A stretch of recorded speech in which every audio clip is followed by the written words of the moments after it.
정도로 생각 그리고 계획을 가지고 살아가죠. 그리고 그 결과 때문에 때로는 고비를 뚝 떨구고 또 좌절에 빠지기도 하고 또 때로는 자신이 의도한 대로 되어서 황홀성을 지르기도 합니다. 그러나 우리가 꼭 잊지 말아야 될 것이 있습니다. 그것은 하나님께서 우리의 그 모든 것 가운데 그 위에 역사하고 계신다는 사실입니다.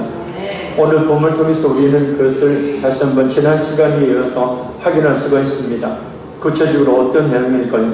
앞달려진 1절에서 9절 말씀을 보면 삼손은 아름다운 블레셋 여자를 보고 부모에게 결혼을 허락해달라고 합니다. 그러나 이방 여인과 결혼한다는 이 사실에 대해서 부모의 반대에 부딪히게 되어지죠. 그리고 길에서 젊은 사자를 만나서 염소새끼를 찢어주게 되는 상황 속에서 그 젊은 사자를 완력으로 제압하는 등 여러 우여곡절을 겪어야만 합니다. 그러니까 하나님의 뜻대로 살지 않으면 이게 우여곡절이 있으니까 문제가 항상 발생하게 된다는 거예요. 그러나 삼손은 마침내 그 아버지와 함께 딥나로 내려가서 블레셋 여인과 결혼을 하게 됩니다. 그런데 또 결혼식 도중에 중대한 사건이 하나 벌어지게 되어집니다. 물론 하나님의 섭리 가운데 하나님께서 우리의 모든 삶 위에 계셔서 우리의 때로는 죄, 잘못, 실수, 허물 이 모든 것 가운데 하나님께서 역사하시는 분이시지만 하나님의 뜻대로 살지 않게 되어지면 이렇게 계속 문제의 연속이 된다는 거예요. 결혼식에조차도 문제가 생기게 되어지죠. 자, 어떤 사건이고 이 사건이 우리에게 주는 교훈은 어떤 것일까요?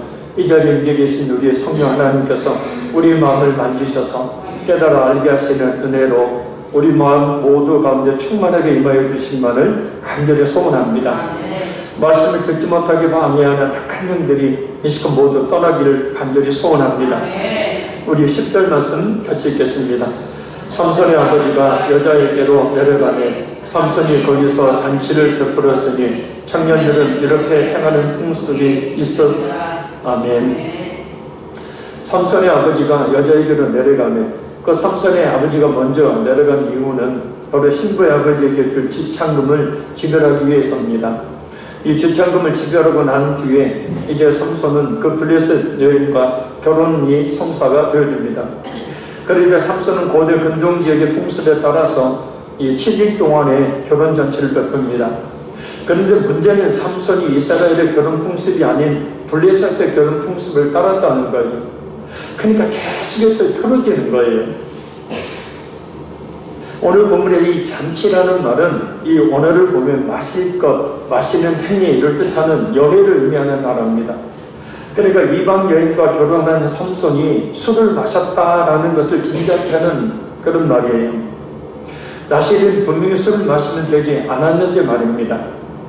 또 하나 청년들은 이렇게 행하는 풍속이 있습니다. 이 말씀에서 알 수 있듯이 그리고 11절에 30명의 블레셋 청년들을 결혼식 하객으로 초청한 것을 보면 이스라엘의 결혼 풍습이 아닌 블레셋의 결혼 풍습을 따랐음을 알 수 있습니다. 물론 4절에서 살펴본 것처럼 그들의 신뢰를 얻기 위해서 그리고 난 뒤에 그들을 쳐부수기 위한 계획을 가지고 있었다고 하더라도 이 방법은 분명히 하나님께서 원하시는 방법이 아니었습니다. 우리 모든 생각과 계획은 하나님의 뜻에 부합하는 것이 되어야 합니다. 부합이란 그것과 일치되는 방향으로 나간다는 뜻이죠. 설사 우리 자신이 생각하는 것이 내가 옳다고 여겨도 또 그것이 많은 사람들이 정당한 것이다, 옳은 것이다 여겨진 것이라고 할지라도 항상 우리는 먼저 성경 말씀에 비추어 생각하고 계획해야 합니다. 하나님의 뜻에 맞지 않는 것은 자신의 생각과 계획에 지나지 않을 뿐이고 또 그 일에는 항상 여러 가지 불협화음이 있게 되었기 때문입니다. 그러니 우리는 항상 하나님의 뜻이 무엇인지를 알 수 있도록 성경을 가까이에서 말씀에 적합한 생각과 계획을 가져 실행함으로 하나님께서 또한 이루어 주시기를 우리가 기도해야 합니다. 결혼식조차도 삼손은 자신이 옳다고 여기는 생각과 계획을 가지고 있지만 그것은 분명 하나님의 뜻과는 어긋나는 것이었기 때문입니다. 그래서 문제가 시작됩니다. 자, 어떤 문제일까요? 자, 우리 11절에서 13절 읽겠습니다. 무리가 삼손을 보고 30명을 데려와서 친구를 삼아 그와 함께 하려한지라. 삼손이 그들에게 이르되 이제 내가 너희에게 수수께끼를 내리니 잔치하는 이래 동안에 너희가 그것을 풀어 내게 말하면 내가 배옷 30벌과 겉옷 30벌을 너희에게 주리라. 그러나 그것을 그니 내게 말하지 못하면 너희가 내게 배옷 30벌과 겉옷 30벌을 줄지니라 하니 그들이 이르되 네가 수수께끼를 내면 우리가 그것을 드리리라. 네. 아멘. 삼손은 결혼잔치를 7일로 열고 결혼식의 흥을 돋우기 위해서 블레셋 친구들 30명을 초청해서 그들에게 수수께끼를 냅니다. 그리고 수수께끼를 푼 사람에게는 배옷 30벌과 또 겉옷 30벌을 주겠다고 합니다. 그러나 반대로 만약 블레셋 사람들이 그 수수께끼를 풀지 못하면 반대로 배옷 30벌과 또 이 겉옷 30벌을 가져와야 한다고 제안을 합니다. 이 배옷은 일반적인 그런 이 평범한 옷을 이야기하고 겉옷은 당시의 축제나 또 국가적인 경사가 있을 때 입었던 이 예복을 의미합니다. 그러니까 존귀와 부를 상징하는 귀중한 선물로 많이 이용되었던 그런 귀한 옷을 이야기합니다. 그러니까 블레셋 친구들이 흔쾌히 그것을 수락하고 수수께끼가 무엇인지 묻습니다. 사실 이 수수께끼는 고대에 어떤 사람의 그 기발하고 특출한 지혜나 또 재능을 시험할 때 사용되었던 것입니다. 그래서 결혼잔치의 흥을 돋우기 위해서 널리 행해진 풍습이었습니다. 삼손 역시 별다른 뜻 없이 친구들 즐겁게 해주려는 뜻으로 수수께끼를 제안했었습니다. 그런데 블레셋에서 30명의 친구들이 삼손이 낸 그 수수께끼를 풀 수 있다고 수수께끼를 내라고 합니다. 30명, 설마 30명이나 되는 사람들이 그 수수께끼 하나를 풀 수 없겠느냐 이렇게 생각을 했기 때문이죠. 그러나 그 수수께끼는 블레셋의 30명의 친구들이 아무리 지혜를 모아도 풀 수 있는 문제가 아니었습니다. 왜요? 블레셋 30명의 친구들은 삼손이 낸 수수께끼를 풀 수 있는 그런 상황이 아니었어요. 자, 왜 그럴까요? 자, 14절 보겠습니다. 삼손이 그들에게 이르되 먹는 자에게서 먹는 것이 나오고 강한 자에게서 단 것이 나오느니라 하니라. 그들이 사흘이 되도록 수수께끼를 풀지 못하였더라. 아멘. 먹는 자에게서 먹는 것이 나오고 강한 자에게서 단 것이 나왔느니라. 이 도대체 이 수수께끼가 무엇을 의미하는 것인지 30명의 블레셋 친구들이 아무리 수수께끼를 풀려고 해도 3일이 지나도록 풀 수가 없었습니다. 그 수수께끼는 6절에서 9절을 보면 삼손 자신만이 경험했던 것이었기 때문입니다. 딥나로 내려오는 도중에 만난 젊은 사자, 염소 새끼를 찢어 죽이고 난 뒤에 미라처럼 날씨 때문에 말라버린 그 젊은 사자의 시체에 벌들이 집을 짓고 또 꿀을 만들어 놓았죠. 그것을 손바닥으로 먹은 그 사건을 이야기하는 것이기 때문에 오직 삼손 자신만이 아는 문제여서 이 블레셋에서 30명의 사람들이 아무리 머리를 맞대고 그 수수께끼를 풀려고 해도 풀 수가 없었던 거예요. 이 수수께끼는 어떤 사물을 빗대어 말해서 알아맞히는 논리를 말합니다. 분명히 뭔가를 빗대어 말하는 것인데 도무지 블레셋 친구들은 그것이 무엇인지 알 수가 없었어요. 그런데 문제는 그 수수께끼에 적지 않은 재물인 이 배옷 30벌과 또 겉옷 30벌이 걸려있는 문제라는 겁니다. 삼손이 낸 수수께끼를 마치지 못하면 이 30명의 블레셋 친구들은 배옷 30벌과 겉옷 30벌을 꼼짝없이 삼손에게 내어주어야 합니다. 우리는 삼손을 향하신 하나님의 섭리하심이 이 수수께끼 외에도 있음을 알 수 있습니다. 삼손 단순히 즐겁게 하려는, 결혼잔치를 즐겁게 하려는 풍습에 따라서 그 목적으로 수수께끼를 냈지만 이후의 사건들을 보면 메트웰리 박사의 해석처럼 하나님은 이 사건을 삼손으로 하여금 블레셋을 공격하게 하는 계기로 삼으시기 때문입니다. 사실 하나님께서는 삼손을 통해 이스라엘을 구원하려고 하셨고 거기에 삼손의 개인적인 생각이 작용했을 뿐입니다. 삼손 위에 계신 삼손의 잘못된 생각과 방법조차도 그 뜻을 이루어가시는 수단으로 사용하시는 하나님의 오묘한 섭리를 깨달을 수 있습니다. 우리가 지난 수요일에 살펴보았던 이사야 55장 9절 말씀, 이는 하늘이 땅보다 높은 것 같이 내 길은 너희 길보다 높으며 내 생각은 너희의 생각보다 높습니다. 그러니까 인간은 자신의 어떤 생각을 옳은 것으로 알고 살아가죠. 그런데 하나님의 생각은 높다. 인간이 가는 그 길보다 훨씬 높다. 그건 뭐냐면 하나님께서 원하시는 길, 하나님이 원하시는 그 생각, 하나님의 그 뜻대로 우리 인간이라는 존재는 쉬이 살 수가 없다는 거예요. 전지전능하신 하나님은 우리가 때로 잘못된 생각과 결정으로 실수하며 하나님의 뜻과 어긋난다 할지라도 이미 그것까지도 다 하시고 합력하여 선을 이루시는 그런 계기로 삼으시는 분임을 우리가 믿어야 합니다. 하나님은 항상 우리의 생각, 우리의 계획 위에 계시는 분이시라는 거예요.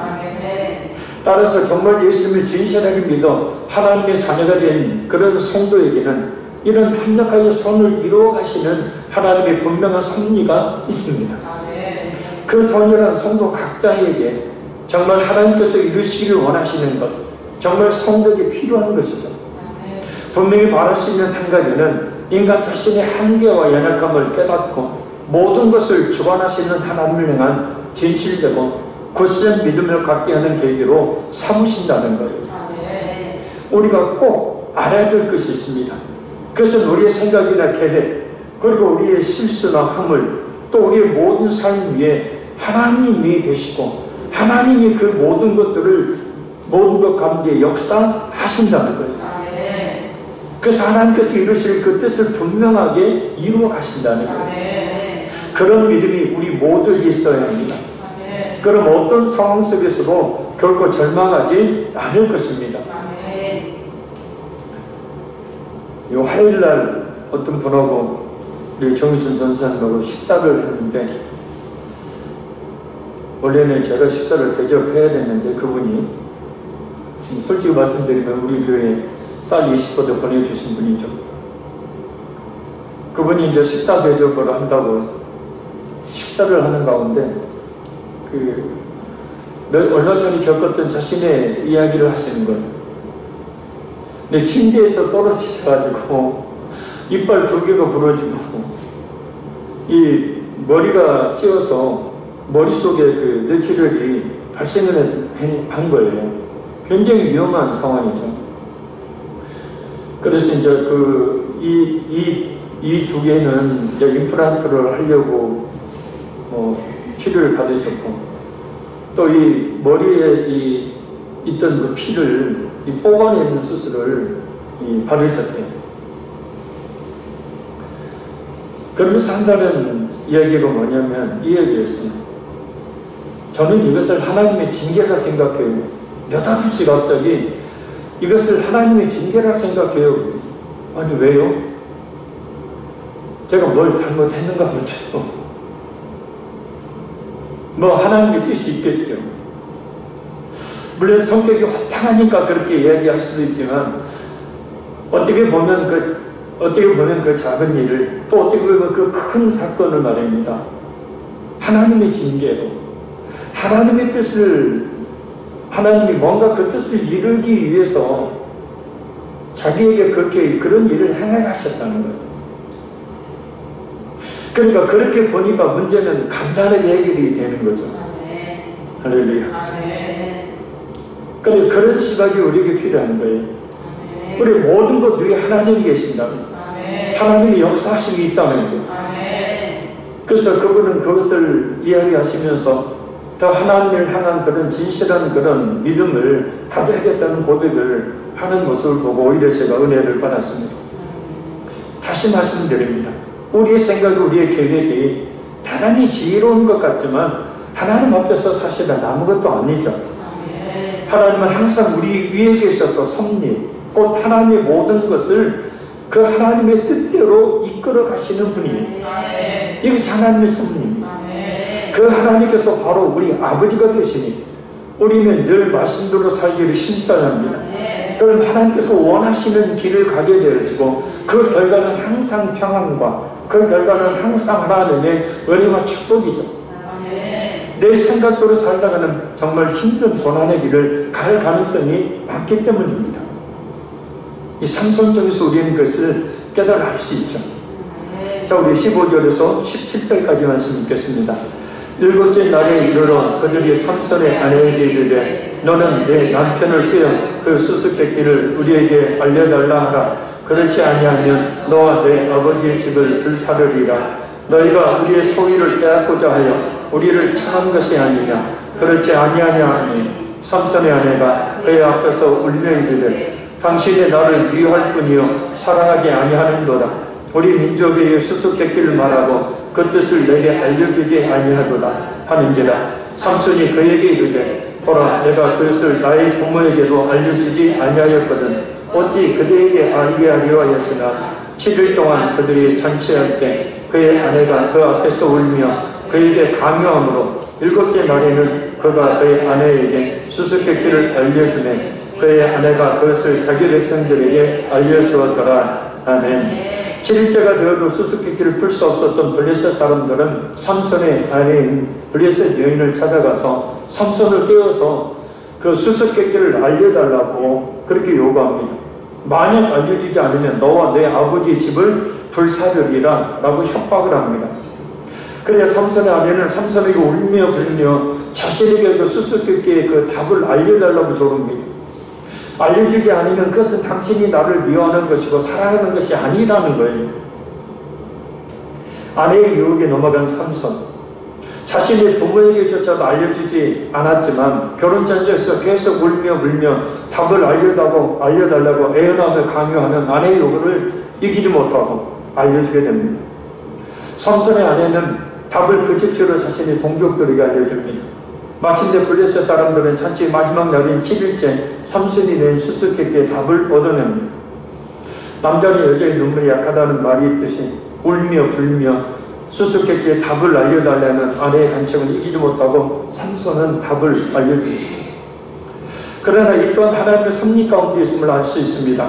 바로 모든 일들이 결국 한 곳으로 모이는 것을 봐요.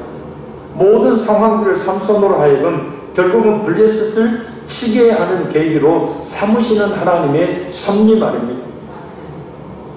하나님은 능력의 끝이 없으신 분이십니다. 온 우주 만물을 그 뜻대로 지금도 주관해 나가시는 분이십니다. 우리의 생각과 계획까지도 그것이 비록 잘못된 것이라 해도 하나님은 그것을 통하여 어떤 계기로 삼으시고 하나님 원하시는 그 뜻을 이루어 가신다는 거예요. 그 하나님의 섭리는 삼손 때뿐만 아니라 지금도 계속되고 있습니다. 특히 우리를 향하신 선한 의도를 가지고 그것을 이루어 가시는 하나님의 섭리하심이 있음을 우리가 굳게 믿어야 합니다.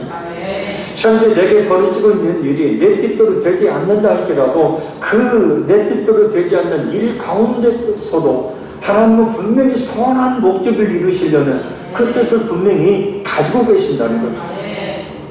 그래서 우리는 더더욱더 하나님 그 선하신 뜻이 무엇인지를 분별하도록 더욱더 하나님을 신뢰하며 하나 살아가는 참 믿음을 가진 성도가 되도록 힘써야 합니다. 오늘날에도 지금도 우리 자신들을 향한 하나님의 그 섭리, 내 뜻대로 사는 것 같지만 결국은 하나님의 뜻대로 이끌어 가시는 섭리가 분명히 지금도 이루어지고 있기 때문이다. 그것을 믿게 되어지면요, 자포자기가 아니라 낙심과 절망이 아니라 낙함과 게으름이 아니라 그것을 믿게 되어지면 확신과 담담이 있게 되어져서 하나님을 더욱더 의지하게 된다. 자, 우리 18절 읽겠습니다. 일곱째 날 해 지기 전에 성읍 사람들이 삼손에게 이르되 무엇이 꿀보다 달겠으며 무엇이 사자보다 강하겠느냐 한지라. 삼손이 그들에게 이르되 너희가 내 안성화지로 깎알지 아니하였더라면 내 수수께끼를 능히 풀지 못하였으리라 하니라. 아멘.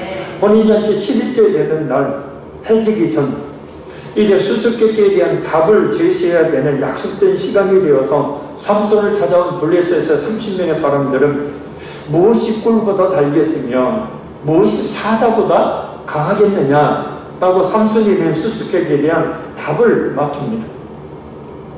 이때 삼손은 즉시 자신의 아내가 블레셋 사람들에게 답을 가르쳐 주었음을 알게 됩니다. 왜냐하면 그 수수께끼에 대한 답은 자신과 자신의 아내만이 알고 있었기 때문입니다. 그래서 삼손은 자신의 아내를 가리켜서 당시 가장 경멸적인 의미를 지닌 비유의 말 중에 하나인 암송아지로 하고 이야기합니다. 암송아지라는 밭을 갈게 했다. 그러니까 암송아지로 하고 힘쓰고 애쓰게 해서 결국은 답을 니들이 알게 알았다. 그래서 그들이 그 간사한 계략과 술책을 썼음과 아울러서 아내의 배신을 꾸짖어 나오랍니다. 삼손은 분명히 풀기 어려운 수수께끼를 내어 승리함으로 민족적인 자존심, 그리고 자기의 지혜와 재능을 뽐내고 동시에 블레셋 족속의 수모와 치욕을 안기면서 배우 30벌과 겉옷 30벌을 빼앗으려겠을 겁니다. 그러나 그 아내의 유혹에 쉽게 넘어가고 맙니다. 이후의 사건에서도 우리가 볼 수 있듯이 삼손은 드릴라의 유혹에 빠지는 모습을 또 보이고 맙니다. 여자의 약한 삼손, 유혹에 약한 삼손의 모습을 볼 수 있습니다. 그런데 또 하나님의 섭리 가운데서 보면 하나님은 점차적으로 이 삼손을 하여금 블레셋을 칠 수밖에 없는 상황으로, 아니 블레셋에 대한 악감정을 가지게, 그런 감정을 가지게 만드셨어요. 왜요? 그리가 블레셋을 칠 수 있기 때문이죠. 그러니까 삼손의 그런 실수, 삼손의 그런 잘못된 방법, 생각, 계획들을 말입니다. 하나님은 블레셋을 칠 수 있는 그런 마음으로 바꾸어 놓으시고 결국 블레셋을 치는 사사와 하나님이 그를 들어 쓰시는 겁니다. 남을 꿰어서 그릇된 마음을 품거나 그릇된 행동을 하게 하는 것을 유혹이라고 하죠. 남을 꿰어서 그릇된 생각을 갖게 하거나 그릇된 행동을 하게 만드는 것이 유혹이에요. 이 유혹을 이기지 못해서 실패하는 경우들이 많죠. 우리가 사는 이 세상에는 아주 다양한 유혹들이 있습니다. 그럴듯한 죄의 유혹, 너무나 당연한 것 같은 물질에 대한 유혹, 진리처럼 가난된 이단 사상과 또 그릇된 신앙의 유혹, 또 이성의 유혹, 이 세상의 풍습을 쫓아가게 만드는 세상의 유혹, 다른 사람도 다 하니까 아무렇지도 않게 불법과 탈법을 저지르게 만드는 유혹 등등 참 많은 유혹이 우리 주변에 곳곳에 도사리고 있습니다. 이런 유혹을 잘 분별해야 합니다. 그리고 그 유혹을 물리쳐야죠. 유혹에 빠지게 되어지면 하나님께서 원치 아니하시는 길을 갈 수밖에 없기 때문입니다. 그 결과도 뻔하고 말입니다. 지금 악한 사탄이라는 놈은 여러 가지 수단과 방법을 가리지 않고 우리를 유혹하고 있어요. 잘못된 생각을 가지게 만들고 잘못된 행동을 하게 만드는, 우리의 마음을 굴리는 그런 유혹을 한다는 거예요. 어떻게 보면 지금 이 공중번세를 잡고 있는 악한 사탄이라는 놈이 결국은 이 코로나19로 인해서 결국은 많은 기독교인들을 유혹했죠. 그래서 교회를 떠나게 만들어버렸죠. 지금도 수많은 사람들이 교회를 떠나게 만들고 있고, 우리는 그 유혹을 결코 그 유혹에 굴복해서는 안 된다. 다시 얘기합니다. 마음을 빼앗아야 먼저. 그러고 난 다음에 잘못된 생각, 잘못된 행동을 하게 하는 게 유혹이에요. 그래서 우리가 하나님의 말씀이 바로 서있지 않으면 목사, 장로, 권사 필요 없습니다. 누구든지 그 유혹에 넘어갈 수밖에 없는 거예요. 계속해서 삼손은 그 유혹에 넘어가요. 근데 유혹에 넘어갔던 삼손의 그 행동을 하나님께서 말입니다. 블레셋에 대한, 블레셋을 쳐야만 된 블레셋 사람들에 대한 하나님의 그 징계의 성격에 대한 그런 마음을 갖게 하심으로 그를 들어 쓰시는 것으로 하나님이 삼으십니다. 그러니까 오묘한 하나님의 섭리죠. 죄가 더한 것에 은혜가 넘치느니라 라는 로마서 말씀처럼 죄를 지어서는 안 되겠지만 우리의 죄와 함을, 우리의 잘못된 생각, 계획, 행동, 이 모든 걸 통해서 하나님은 분명히 하나님이 내게 이루신 그 뜻을 오늘도 분명히 이루어 가고 계십니다. 아멘. 그 결과는 선이에요. 아멘. 할렐루야. 아멘. 자, 우리 19절 읽겠습니다. 여호와의 영이 삼손에게 갑자기 임하시매 삼손이 아스글론에 내려가서 그곳 사람 30명을 쳐 죽이고 노력하여 수수께끼 핀 자들에게 옷을 주고 심히 노하여 그의 아버지의 집으로 올라갔고. 아멘. 엄밀하게 말해서 삼손은 블레셋 사람들과의 그 수수께끼 내기에 응해서 배우 30벌과 보도 30벌을 줄 필요가 없었습니다. 왜냐하면 블레셋 사람들이 분명히 잘못된 방법을 써서 답을 맞췄기 때문입니다. 그럼에도 불구하고 삼손은 그 내게 진 약속을 지키기 위해서 얼마나 열받았겠어요. 그래서 그 감정의 결과는 어떻게 블레셋 사람들을 아스글론으로 내려가서 블레셋 사람 30명을 죽이고 그들에게서 이 배옷과 겉옷을 빼앗습니다. 그리고 심히 노하여 그의 아버지의 집으로 올라가 버립니다. 죽고. 그런데 여호와의 영이 삼손에게 갑자기 임하시네 그래요. 이 일의 배후에도 하나님의 섭리하심이 있었다는 사실을 아시죠? 하나님께서 이스라엘을 구원하시기 위해 삼손을 사사로 처음 들어쓴 거예요.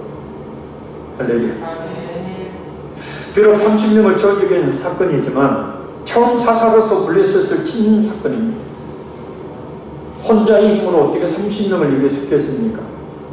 근데 여호와의 영이 갑자기 그에게 임하심에 30명을 아무렇지도 않게 죽입니다. 우연은 없어요. 우리의 삶 가운데 일어나는 일상의 일들이 우연하게 발생하는 것 같지만 사실 그 모든 사건과 일의 배후에 하나님의 섭리하심이 있습니다. 당신의 백성들로 훈계하시고 교훈하시고 깨달아 알게 하시고 그것을 통하여 그 뜻을 이루어가시는 섭리. 그렇다고 모든 것이 다 그냥 하나님의 섭리래. 다 하나님은 그 뜻대로 이끌어 가신대.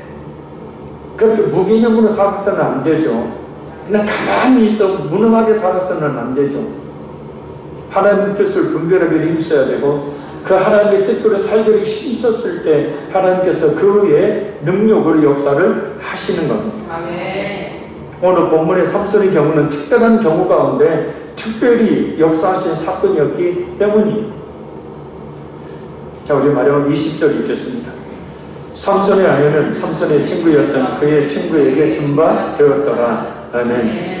삼손은 블레셋 사람들에게 수수께끼 답을 몰래 알려준 자신의 아내를 버립니다. 파혼한 건 아닌데 버리고 떠나버려요.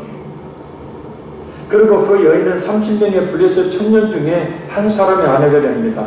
왜냐하면 그 블레셋 여인의 부모는 삼손이 배신한 아내를 버렸을 것이라고 생각한 거예요. 그리고 결혼이 취소된 수치를 면하기 위해서 당시에는 결혼이 딸이 딸이 결혼을 했는데 그 결혼에서 이 취소를 당해서 돌아오게 되어지면 굉장한 수치로 이겼어요. 그래서 그 수치를 면하기 위해서 딸을 삼손의 친구와 결혼을 시켜버립니다. 물론 사사기 15장 6절을 보면 이 일은 삼손의 뜻이 아니었어요. 삼손이 블레셋 사람들 치면서 이야기할 때 블레셋 사람들이 이르되 누가 이 일을 행하였느냐 하니 사람들이 대답하되 딥낫 사람의 사이 삼손이니 장인이 삼손의 아내를 빼앗아 그의 친구에게 준 까닭이라 하였더라. 블레셋 사람들이 올라가서 그 여인과 그의 아버지를 불사릅니다. 결국 여인의 부모가 자신의 딸을 삼손의 블레셋 친구에게 주어버린 이 행위는 삼손이 장차 블레셋을 치고 이스라엘을 구원하기 시작하는 계기가 돼요.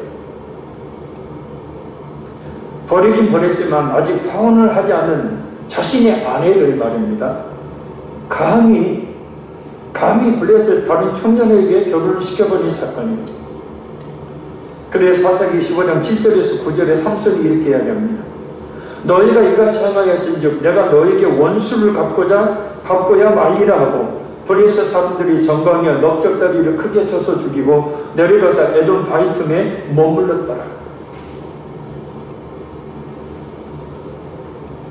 삼손의 잘못된 선택을 통해서도 하나님께서 역사하셨지만 삼손의 입장에서 보면 하나님을 향한 신앙이 없는 사람과의 결혼이 어떤 격을 낳게 하는지 우리에게 귀한 교훈을 줍니다.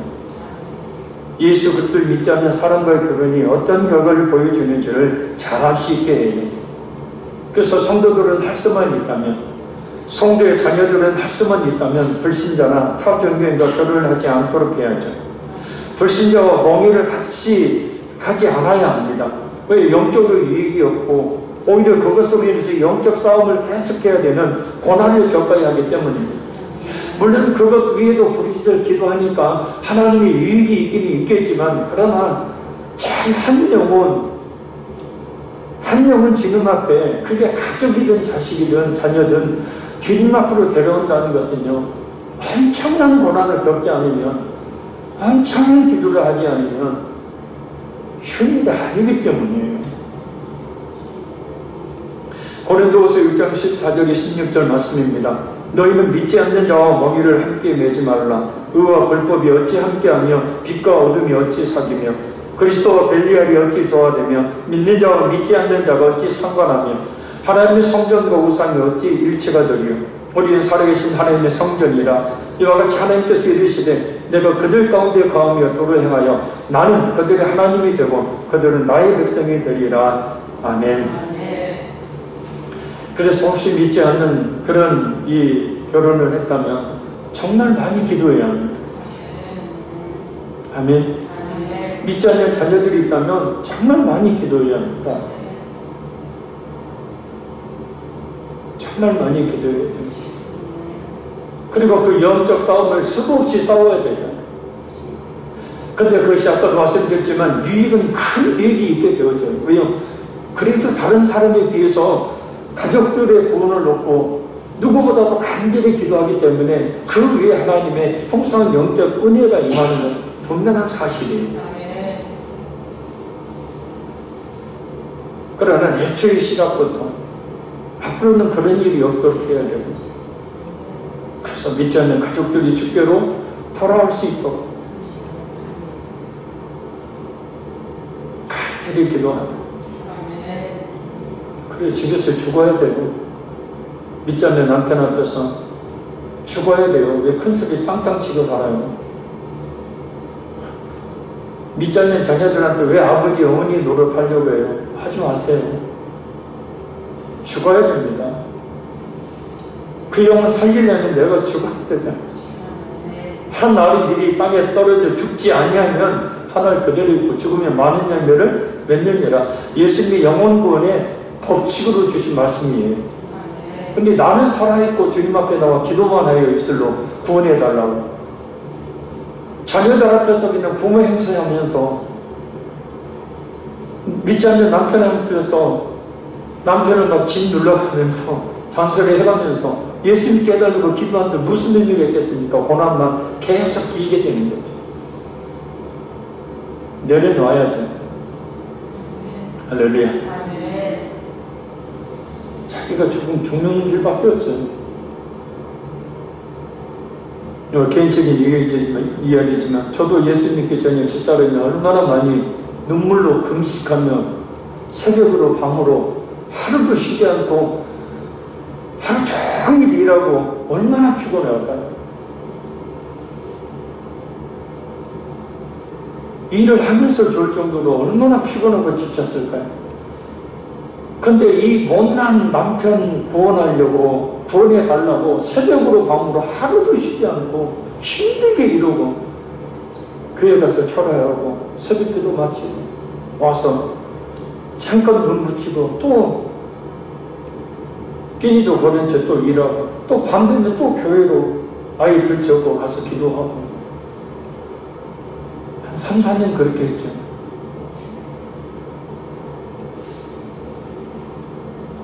이런 어떤 고난을 겪어야 되니까 믿지 않는 자와 멍에를 매지 말라고 하는 거예요. 그렇지만 믿지 않는다 할지라도 내가 믿고 있으니 소망이 있는 거예요. 할렐루야. 내가 믿고 있으니 소망이 있고 너의 가진 그 믿음이 그들에게 전해질 수 있도록 집에서 딱 죽고 선한 열매를 맺도록 해요. 할렐루야. 주님께 좀 높여주세요. 남편을 좀 믿지 않는 남편을 좀 무릎 위에 꿇고 좀 높여주세요. 왜 자꾸 뒷발리려고 그래요? 왜 자꾸 무시해요? 왜 자꾸 잠수하면 되래요? 그럼 교회 가고 싶겠어요? 너나 살라. 네가 다니는 교회는 도대체 왜 그 모양이냐? 교회 다니는 사람이 변한다던데 너는 그렇게 변한 게 없는. 맨날 기도해봐야 쓸모없죠. 기도는 뭐예요? 행동이에요, 행동. 할렐루야. 참된 기도는 행동입니다, 행동. 말씀드렸습니다. 우리 모든 생각과 계획은 하나님의 뜻에 부합한 것이 되어야 합니다. 설사 우리 자신이 생각하는 것이 옳고 그것이 많은 사람이 인정하는 정당한 것이랄지라도 먼저 항상 성경 말씀에 비춰 생각하고 계획해야 합니다. 항상 하나님의 뜻이 무엇인지 알 수 있도록 성경을 가까이 하고 쉬지 말고 기도함으로 하나님 인도하심을 받아야 합니다. 하나님의 능력은 끝이 없으신 분이십니다. 온 우주 만물을 그 뜻대로 주관해 나가시는 분, 특히 예수님 십자가에 내어주시고 구원해 주신 우리를 향하신 선한 의도를 가지고 인도하시는 하나님의 섭리는 오늘도 지금도 우리에게 이루어지고 있다는 거예요. 우리는 그 하나님의 섭리하심을 굳게 믿는 참 성도가 되어서 내 눈앞에 나의 상황이 내 뜻대로 되지 않다 할지라도 그 위에 분명히 하나님의 선한 결과를 가지시는 선한 의도가 있음을 깨닫고 절망과 자결이 아니라 하나님의 그 뜻을 이루어주시기를 기도할 줄로 믿습니다. 우리가 사는 이 세상에는 다양한 유혹들이 있습니다.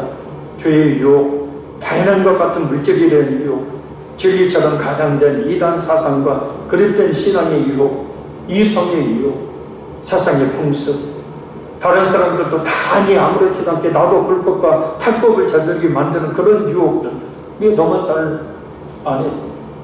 이런 참 많은 유혹이 우리 주변에 도사리고 있습니다. 이런 유혹을 잘 분별해 물리쳐야 합니다. 이 유혹 이기지 못하면 끝은 멸망입니다.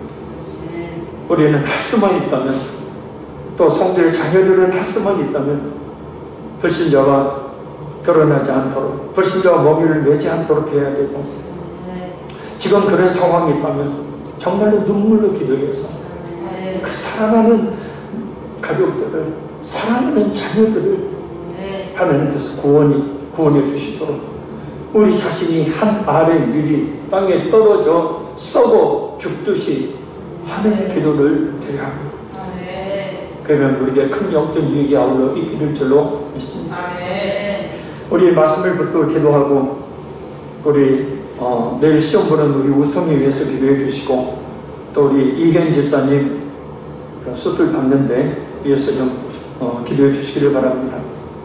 하나님, 저희 모든 생각과 계획이 하나님 뜻에 부합한 것이 되게 해주시고 항상 말씀이 비추어서 또 쉬지 말고 기도함으로 하나님 인도하심을 받게 하옵소서. 온 우주 만물을 그 뜻대로 주관해 나가신 하나님의 섭리가 오늘도 저에게 계속 되고 있음을 믿사오니 그것을 굳게 믿고 주님을 신뢰하는 믿음이 있게 하옵소서. 다양한 유혹들 잘 물리치게 하시고 하나님 승리하게 하옵소서. 우리 주의 서로 간절히 부르고 기도하고 한 10분 정도 우리 기도하겠습니다. 주여